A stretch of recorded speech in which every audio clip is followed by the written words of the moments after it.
न्यायालय में जाने पर पेंशन भोगियों की हुई बड़ी जीत, एक राहत की सांस लेने का अवसर।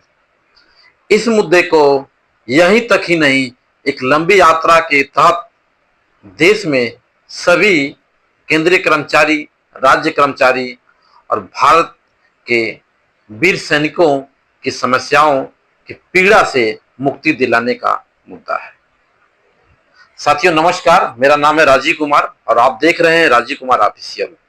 साथियों, हम आज डिस्कस करने वाले हैं उन सभी केंद्रीय कर्मचारी, राज्य कर्मचारी और देश की सेनाओं से निकले हुए उन सैनिकों को जिनका कहीं न कहीं एक प्रकार से कम्यूटेशन के रूप में जो सरकार उनके जेब से मोटी रकम लेती है, उस शोषण से बचने की प्रक्रिया। और उसी प्रक्रिया में आज जिक्र हम करेंगे एक ऐसे मुद्दे की जो हमारे एक सेवानिवृत्त सचिवालय अधीक्षक RS जिंदल साहब ने पंजाब हाई कोर्ट में एक पिटीशन दायर करके न्यायालय के माध्यम से सरकार के कानों तक एक आवाज पहुंचाने का कार्य किया कि यदि आप हमारे हक की लड़ाई और हमारे बात को आप नहीं सुनोगे तो हम न्यायालय के माध्यम से भी अपनी बात को आप तक पहुंचाने का कार्य करेंगे और अपने हक के लिए हम न्यायालय के माध्यम से अपना हक लड़के लेते रहेंगे। साथियों, हम जिक्र कर रहे हैं पेंशन भोगियों को पेंशन जाने के बाद मिलने वाले कम्यूटेशन पे। साथियों, यह कम्यूटेशन केंद्रीय कर्मचारियों के रिटायरमेंट के बाद एक सरकार का अपना प्रावधान है कि अगर उनको पैसे की जरूरत हो तो एक मुश्त धनराशि उनको दी जाती है जिससे वो अपने आगे कोई जरूरत, बड़ी जरूरत को पूरा कर सके। और तकरीबन 90% केंद्रीय कर्मचारी रिटायरमेंट के बाद इस स्कीम का लाभ लेते हैं। साथियों, इसकी स्कीम का जो रेट ऑफ इंटरेस्ट है वह 1 जनवरी 2013 से 8% है। उससे पहले ये 4.75% था। लेकिन रेट ऑफ इंटरेस्ट आपको पढ़ने के लिए, बताने के लिए है, लेकिन जो आपको धनराशि दी जाती है वो कहीं आपके 12% से भी अत्यधिक रेट ऑफ इंटरेस्ट के हिसाब से वसूली की जाती है। अगर सरकार अपने निर्धारित ब्याज दर से किसी भी कम्यूटेशन की रिकवरी करता है तो उसका रिकवरी का जो समय अवधि होती है वह 10 वर्ष 8 माह की होती है। लेकिन सरकार इसी रेट ऑफ इंटरेस्ट को बताने के बावजूद भी लगभग 180 माह तक यानी 15 वर्षों तक आपके जेब से वह धनराशि की उगाही करती है। इस बात को कई सैनिक संगठनों ने और केंद्रीय कर्मचारी के संगठनों ने सरकार तक पहुंचाने का कार्य किया, लेकिन सरकार के कानों पे इस पे विचार करने की कोई जू तक नहीं रहेंगी। साथियों, अगर हमारी बात को सरकारें इस तरह से इग्नोर करेंगी तो आखिरकार कब तक करेंगी और हम अपने हक की लड़ाई क्यों नहीं लड़े।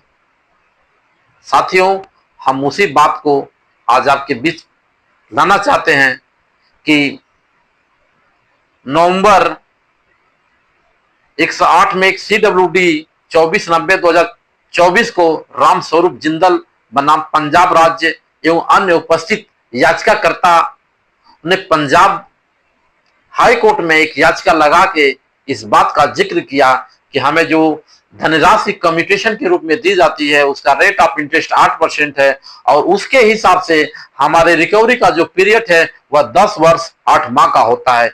लेकिन सरकार ये रेट ऑफ इंटरेस्ट यही बताने के बावजूद भी जो धनराशि उगाही या रिकवरी का जो समय अवधि है वह तकरीबन 15 वर्ष यानी 180 माह का किया है। न्यायालय के सामने यह बात रखने पे न्यायालय इन फाइल किए हुए जो वादी थे इनको एक राहत दी कि आपकी रिकवरी 10 वर्ष 8 माह के बाद बंद कर दी जाएगी। साथियों, आपने कई मामलों में ऐसा देखा होगा कि कई बार न्यायालय के सामने कुछ इस तरह के मामले आते हैं जहां पे न्यायालय फैसला तो देता है लेकिन वो सब पे इंप्लीमेंट नहीं होता है। उस आर्गुमेंट में या उस जजमेंट में जो लोग पार्टिसिपेंट होते हैं, जो लोग उस लड़ाई को लड़ते हैं, उसका लाभ सिर्फ उन्हीं तक सीमित होता है। सरकार उसको सबके लिए कभी एप्लीकेबल नहीं करती है। खासकर केंद्रीय कर्मचारियों के मामले में इस तरह के कई आपको जजमेंट मिलेंगे। कई मुद्दों पे इस प्रकार के जजमेंट आए हुए हैं, लेकिन सरकार उसको सब पे लागू नहीं करती है। उसके लिए मित्रों, हमको सभी कर्मचारियों को, सभी सैनिक कर्मचारियों को एकत्रित होके एक स्वर में इस बात पे लामबंद होकर अपनी लड़ाई लड़नी पड़ेगी। आखिरकार हम अपनी लड़ाई क्यों नहीं लड़े? सरकार के द्वारा बनाए हुए रेट ऑफ इंटरेस्ट के हिसाब से हमारी धनराशि की रिकवरी अगर 10 वर्ष 8 महीने में होती है, तो हम सरकार को 180 माह तक रिकवरी करने का मौका क्यों दें? इस बात को अगर हम सरकार के कानों तक लामबंद होकर एक स्वर में नहीं पहुंचाएंगे तो हमारी इस बात को यहीं पे दबा दिया जाएगा। साथियों, यह कोई छोटा मुद्दा नहीं है। मैं आज इसको जो बात आपके सामने डिस्कस कर रहा हूं, यह कोई मेरे अकेले का मुद्दा नहीं है। इस देश के तकरीबन 50 लाख केंद्रीय कर्मचारियों का मुद्दा है, कोई किसी एक का जीवंत मुद्दा नहीं है। और ये यही नहीं, आगे चल के भी यह मुद्दा सब पे भारी पड़ने वाला है। अगर समय रहते हम इसके अगेंस्ट अपने हक की लड़ाई के लिए लामबंद होके, चाहे उसके लिए हमें रोड से लेकर न्यायालय तक क्यों नहीं लड़ना पड़े, सरकार तक हमें अपनी बात को रखना ही पड़ेगा।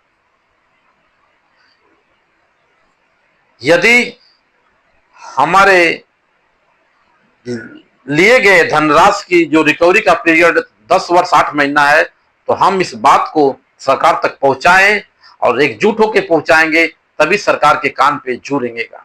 क्योंकि सरकार कभी हमारे आपके हित के लिए कोई स्पेशल ट्रीटमेंट नहीं देती है, जबकि हमारे आपके लिए बनाए गए कानूनों का कहीं न कहीं डेली बेसिस पे दोहन किया जा रहा है। हम और आप अपने राइट्स के लिए, अपने अधिकार के लिए नहीं जागेंगे तो ये इतिहास गवाह है कि कोई किसी का भला नहीं चाहता है। इसलिए मित्रों, मेरी आपसे एक गुजारिश है और एक रिक्वेस्ट है कि इस मुद्दे को आप अपने लोगों तक डिस्कस करिए, सहयोग करिए। आप इस YouTube चैनल के माध्यम से सहयोग करिए, एकजुट होइए, अपनी सहयोगिता दिखाइए, अपनी आवाज को बुलंद करिए। इस लड़ाई को सड़क के माध्यम से ही नहीं, न्यायालय के माध्यम से लड़के सरकार तक यह बात रखी जाएगी और हमारे हक का जो पैसा है, जो रिकवर हो चुका है, वह भी सरकार को वापस करना पड़ेगा। क्योंकि एक अकेले की आवाज में इतना दम नहीं है कि वो सरकार तक जाके उसके कानों तक अपनी आवाज को पहुंचा दे। लेकिन जब हमारी संख्या लाखों लाख में होगी, हजारों में होगी, तो हमारी बात को कोई इग्नोर भी नहीं करेगा।